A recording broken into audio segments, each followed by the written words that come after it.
Ever wonder what it's like to make a virtual reality game from the ground up? Well, we're making a game called Wandero. My name is Paige, and this is the first in a series of behind the scenes videos where we pull back the curtain in VR indie development and delve down the rabbit hole.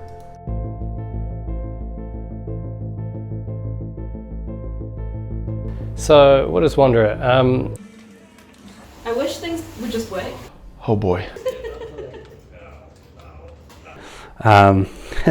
We're making a time travel adventure game. Time travel adventure game. Wandero is a VR time traveling adventure game. This is the 3 words that's been used every time. We started thinking of, okay, well, what could be a really cool idea in VR?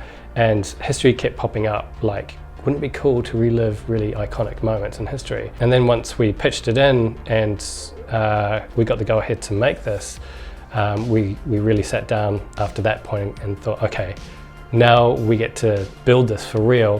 What things do we really want to focus on? And from that we started kind of developing that concept more and wrapping this larger kind of fictional narrative around it to do with this time travel kind of adventure that mixes a blend of kind of escape room mechanics with action arcade style VR mechanics.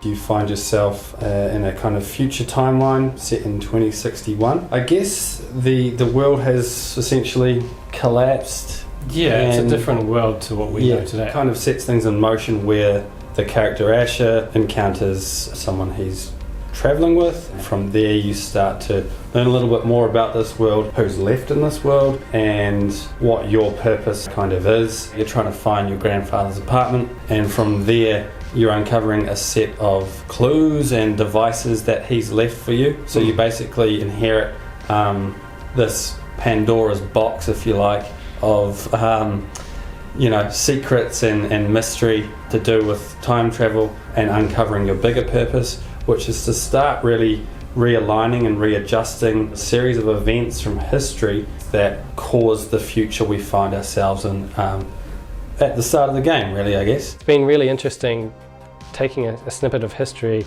and melding it and working with it and making it into something interesting and fun. A lot of what we are explaining in these scenes is totally history, but there are a few little, we bend the truth a little bit here and there, yeah.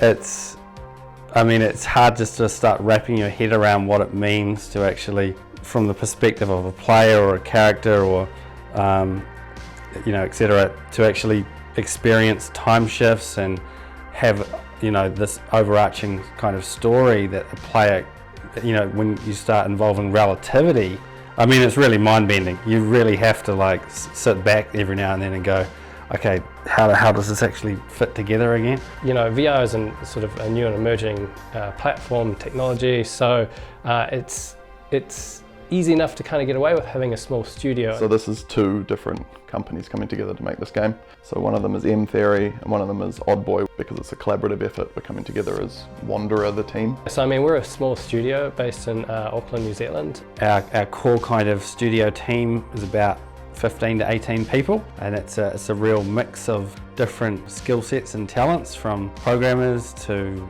artists to animators to sound engineers.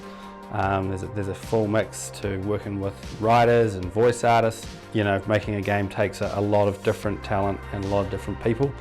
These beanbags are dead bodies that one of the soldiers is going to lie on as he's dying. Dead bodies. That's most of the stuff that we really talked about, unless there's Cool. anything specific you want to talk about. Talk about life. Childhood was, should we turn this, hold on. The game's never gonna get made, Doc. Thanks for watching. We've got a lot more content coming your way. In the next video, we'll be delving into our animation and motion capture pipeline. If you're interested in following along, join the Discord, like and subscribe, and thank you for the support.